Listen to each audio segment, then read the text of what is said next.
Birinci olarak növlərə diqqət edin. Bakın, niye değerlendirme hayata keçirilməlidir? Özünüz düşünün. Sizin ettiğiniz bir işi eğer müəllim qiymətləndirməsə, sizdə həmin işə qarşı həvəs olacaqmı? Xeyr, olmayacaq, elə deyilmi? Deməli, dəyərləndirmə mütləqdir. Birinci nəyi öyrənəcəyik? Diagnostik qiymətləndirmə, yəni dəyərləndirmə, diagnostik. İkinci, formativ. Məşğələ boyunca həyata keçirilirsə, bu olacaq formativ qiymətləndirmə.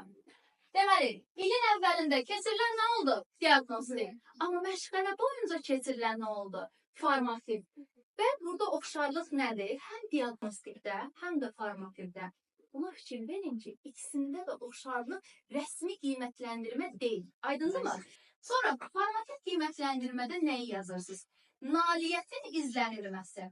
Bakın cümlədə nailiyyətin inkişafı, nailiyyətin izlənilməsi deyirsə, nə götürmüş olacaq? Formativ qiymətləndirmə.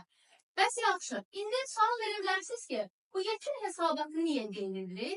Yekun hesabat son sözüyle yadda saxlayın. Bakın, cümlədə yekun hesabatın qabağından yazın. Cümlədə son sözü varsa, sonra ölçmək sözü varsa, bir daha qeyd edirəm. Yekun hesabatı bu formada yadda saxlayırsınız.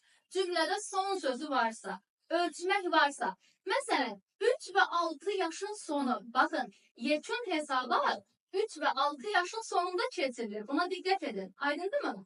Tutaq ki, testdə deyir ki, rəsmi qiymətləndirmədir, yoxsa deyil.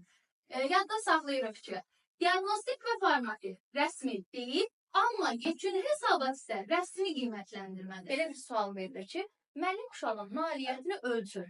Nə götürəcəksiniz qızlar? Sizə nədir? Müəllim yekun hesabat. Niyə yekun hesabatdır sizə? Ölçmək sözü var, bəli.